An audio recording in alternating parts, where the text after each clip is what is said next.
Welcome to Life Stories, where real-life experiences unfold and lessons are learned. Today's story is one of breaking free from family ties, standing up for yourself, and finally finding peace after years of manipulation. It's about one person's journey to reclaim their life after years of being the safety net for a family that only took and never gave back. The story is filled with heartache, betrayal, and a powerful twist of justice. Stay tuned as we dive into this emotional journey. Don't forget to subscribe to our channel to start today's story with us. Family gatherings, at least in my family, were never a celebration. They were a duty, a box you had to check. Twice a year, without fail, we'd all meet at my parents' house, Christmas and my mother's birthday. It wasn't that we didn't love each other, but it often felt more like an obligation than anything else. That's just the way it had always been. I've been the older sibling for as long as I can remember. Which, in some ways, felt like I was playing the role of the responsible one. The rock. Meanwhile, my younger brother, Tyler, had always been the one who could do no wrong. Tyler was, and still is, what some people might call, the golden child. The type of person who could light a match, set the house on fire, and then blame the fire department for not arriving fast enough to put it out. That was Tyler, everyone's favorite, even when he didn't deserve it. I can remember feeling it as early as childhood, the stark difference in how we were treated. I was the one who'd get grounded for not getting straight A's. Even if the report card had only one B. Tyler, on the other hand, could fail an entire semester and still be praised for his effort. It was like that for years. As I grew older, I began to realize it wasn't just a matter of favoritism, it was a pattern. One that showed itself in all aspects of our lives. Tyler never had to work for anything. Even at 34, he was still living at home with our parents. No job, no rent, no responsibilities. He didn't contribute a penny to the household. He didn't buy groceries. He didn't clean. Heck, he didn't even take out the trash. But it didn't matter. My parents would do everything for him. They babied him. They supported him emotionally, financially, whatever he needed. They gave him. And I was the one they leaned on when things went wrong. If their house needed fixing, I was the one they called. If they needed money for something, I was the one who'd lend it to them, even when I could barely afford it myself. And whenever Tyler went through one of his many failed relationships, I was there as the therapist, listening to his sob stories about the latest girlfriend who couldn't handle his immaturity. All the while, Tyler continued his carefree life, with no real consequences. No one ever told him he needed to grow up. But this year, something inside me snapped. I'd had enough. It wasn't anything particularly dramatic at first, just a moment of clarity. I'd been walking through my house in Austin one evening, sipping on a glass of wine, and it suddenly hit me. I was done. Done being the safety net. Done being the fallback plan. I had spent years being the reliable one, but no one ever asked if I was okay. No one ever considered that maybe I was tired of holding everyone else up. So, I did something radical. I sold my house. It wasn't just about getting rid of the physical space, it was symbolic. I was taking control of my life. For years, I'd been the one who had to support everyone else. But I was done playing that role. I wanted something for myself. Something that didn't involve fixing other people's messes or picking up the pieces when Tyler failed. And then came the family gathering, the one where everything changed. I walked into my parents' house that evening already sensing something was different. My mother, usually calm and composed, had a radiant glow about her, almost like she was on the verge of something big. Something she couldn't wait to share. Tyler, too, had this smug grin plastered across his face, like he had won the lottery. It wasn't a feeling I could shake. And as dinner went on, I could feel the tension building, like a balloon slowly inflating. Halfway through the meal, my dad cleared his throat. He nudged Tyler, and I knew something was coming. I didn't know what, but I knew it wouldn't be good. Tyler stood up, raised his glass, and with a grin that seemed to stretch from ear to ear, he said, "So, Mom and Dad decided I should move into your house. You know, since you're always traveling for work. It makes sense, right? I froze, my fork halfway to my mouth. My eyes met my mother's, and she clapped her hands together with excitement. Yes, she said, almost cheerfully, since you're never home, it makes so much sense for Tyler to live there instead of wasting money on rent. I blinked, stunned. Not once, in all of our conversations, had anyone mentioned this. They hadn't asked me, they hadn't hinted at it. It was as though they had simply decided that my house was now Tyler's. A new place for him to crash in and call his own. And in that moment, I realized, this was it. This was the final straw. I didn't even flinch. I calmly set my fork down, reached for my glass of wine, took a sip, and then, in the most casual tone I could muster, I said, "That's funny, because I sold it last week." I watched as Tyler's smug expression evaporated. His jaw dropped. My mother's face turned pale. My father choked on his drink, staring at me with a mixture of disbelief and confusion. "What?" my mother finally stammered. "I sold the house," I repeated, pulling a thick envelope from my bag and sliding it across the table toward Tyler. "And since I knew you'd try to pull something like this, I even brought proof. Here's the finalized sale contract." Tyler ripped open the envelope and scanned the document. His face twisted in horror, disbelief written all over his features.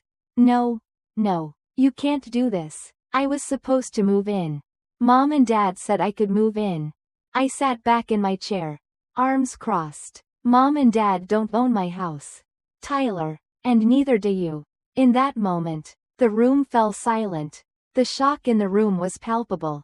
For a few seconds, no one said anything. It was like time had frozen. My mother was the first to speak, her voice trembling. "How could you do this to us? Your brother needs a place to live." Her words were thick with desperation, like I'd just committed some unforgivable sin. I could see the tears welling up in her eyes, and for a brief moment, I felt a pang of guilt. But then the truth hit me. This wasn't about me being cruel. It was about me finally standing up for myself. "He's 34, Mom," I said, my voice calm but firm. "He's a grown man. He can figure it out. You've been enabling him for years. It's time for him to stand on his own 2 feet. Tyler slammed the papers down on the table, his face red with anger. "You're selfish. You think you can just walk away from your family? Just buy another house. I'll move in there until you figure it out." I laughed. It wasn't a chuckle, it was full-blown laughter. Because what Tyler had just said was so absurd that I couldn't help myself.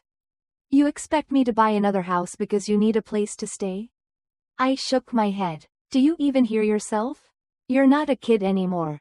Tyler, you don't get to mooch off me anymore." I stood up, grabbing my coat. "Not my problem," I muttered, turning on my heel and walking out of the house. The sound of my mother crying followed me, but I didn't look back. As I stepped into the cool evening air, I could feel a weight lifting off my shoulders. It was as if I had finally let go of a burden I'd been carrying for years. But little did I know, that was just the beginning. Over the next few weeks, the fallout was more intense than I could have imagined. Tyler threw an absolute tantrum. He went to the house, banged on the door, and screamed at the couple who had bought it. Apparently, he thought he could just waltz in and take it back. The retired couple had no idea who he was and had to have him escorted off the property. My parents, of course, didn't take kindly to my actions. They called me constantly, demanding that I fix this and let Tyler move in. I blocked their calls, refusing to engage. That didn't stop them. They started contacting extended family members, spreading their version of the story. The calls and messages flooded in. "Jake is homeless now because of you," they'd say. "Your parents are heartbroken. How could you do this to them?" It was overwhelming, but I knew I couldn't back down. The people who were suddenly concerned about my family's well-being had never once cared about my needs or my happiness. This wasn't about family. They were just trying to manipulate me into taking responsibility for a situation that wasn't mine to fix. The best part? As the weeks went by, word spread that Tyler had moved back into my parents' basement. A 34-year-old man. Living on the couch in the same house he'd never bothered to leave in the first place. It was almost laughable, but it also made me feel a little lighter. For me, it was a sign that I had done the right thing. I wasn't going to be the safety net anymore. If Tyler was going to live his life without consequences, he was going to have to figure things out on his own. And the fact that my parents were no longer able to protect him from reality? That was a lesson they both desperately needed to learn. I took my money and booked a long vacation. I went to the beach. Somewhere peaceful, where I didn't have to think about the mess back home. It was my first real break in years. And I reveled in it. But little did I know, my family wasn't quite done with me. About a week into my vacation, I received a call from an unknown number. Normally, I would have ignored it, but something told me to pick up. It was my mother, and her voice was frantic. "Where the hell are you?" she screamed. "We've been trying to reach you for days." I rolled my eyes. Already annoyed, "I blocked all of you for a reason. You have no right to keep calling me." She didn't care about that. "Do you have any idea what you've done?" she screeched. "Jake is suffering." I took a deep breath, trying to stay calm. "How is it my fault that you kicked him out?" I asked, knowing full well that they were the ones who had created this mess. The silence on the other end of the line stretched on for a moment before she spoke again. Her tone softer, almost ashamed. "Well, we had to ask him to leave. He ran up our credit cards. We told him it was just for emergencies. But he maxed them all out." My jaw dropped. "Wait, you gave him your credit cards?" I could hardly believe it. How could they be so irresponsible? "Well, yes. But it's not that simple," she said, her voice defensive. I bit back a laugh. "No, it's exactly that simple. You gave him access to your finances. And now you're surprised he took advantage of it?" I shook my head, disgusted. "How stupid are you?" she gasped, clearly taken aback. "Don't speak to me like that," she snapped. "We need your help, and you're turning your back on us." At that moment, I knew that no matter what I did, I could never fix what had been broken in this family. They were too far gone. I hung up on my mother, the phone vibrating in my hand. And for the first time in a long time, I felt a strange sense of relief. The air around me seemed clearer, as if I had just purged a weight from my chest. But my peace didn't last long. The calls kept coming, more persistent, more desperate. I had blocked everyone, but they were relentless. Unknown numbers, burner accounts on social media, even emails. It was as though they couldn't comprehend the idea that I had drawn a line and wasn't coming back. The messages varied in tone, from angry and accusing to pleading and remorseful. "Why are you doing this to us? Your parents are in such a bad place," some would say. "Jake has no one left. You're his only family," they'd cry. And the guilt trips, those hit hardest. "Your father's not well. Your mom's heartbroken," they would write. They had it all covered. The manipulation as polished as it was devastating. I knew exactly what they were doing. They were trying to guilt me into submission. To make me feel like the villain for finally standing up for myself. For finally saying no. But I wasn't going to be pulled back into the web of their dysfunction. I had spent too many years playing the role of the responsible one. The one who cleaned up the mess. The one who sacrificed for everyone else. It was time for that to stop. The situation took a more sinister turn a few days later. My phone buzzed with an alert from my bank. Someone had tried to access my account. Panic surged through me, but I quickly locked everything down and changed my passwords. Two-factor authentication was enabled in a heartbeat. But something felt off. A strange chill crept down my spine. The next morning, I received an email from my realtor. "Hi, just confirming your change of address request." I stared at the screen, confused. "What change of address request?" I called her immediately. She explained that someone had called, pretending to be me, asking for my new address. They had even provided some personal details, my birth date, my old home address. It was clear they had done their homework. But when the realtor asked a security question, the caller couldn't answer. I knew exactly who had been behind it: Jake. The desperation in his voice when he'd begged for help. But now, it was something darker, more dangerous. He wasn't just angry, he was hunting me. This was the moment I knew things had escalated far beyond family drama. This wasn't just about hurt feelings or betrayal anymore. This was about something far more sinister. My safety, my privacy, and perhaps even my life were at risk. Jake wasn't just trying to manipulate me, he was crossing boundaries. And I wasn't going to let it continue. I decided it was time to confront this head-on. I unblocked my parents and prepared myself for the inevitable storm. As expected, it didn't take long for my mom to call. "Where have you been?" she asked. As if she hadn't spent weeks accusing me of abandoning them. "Jake's desperate. He's trying to reach you. Please just talk to him. You're the only one who can fix this." I wanted to scream at her. She still couldn't see what had gone wrong. She couldn't see that they were the ones who had created this mess. The ones who had raised Jake to think he could have everything handed to him without lifting a finger. "You need to deal with your son, Mom," I said, my voice tight with anger.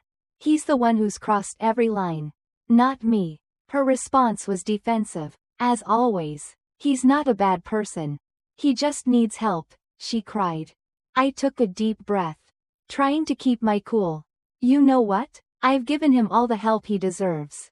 He's made his choices, and now, he has to face the consequences of them." Her silence was telling. I could practically hear her holding her breath, waiting for me to cave.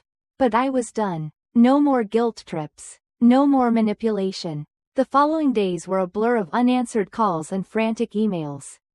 It felt like I was being suffocated by their desperation. But I wasn't going to bend this time. I had made my peace with walking away. And nothing was going to drag me back into their chaos. I was getting ready for another day of ignoring the madness when my phone buzzed again. This time, it was a text from an old friend. The message was simple. "Hey. Saw a weird post about you on Facebook. Thought you should know." I clicked on the link.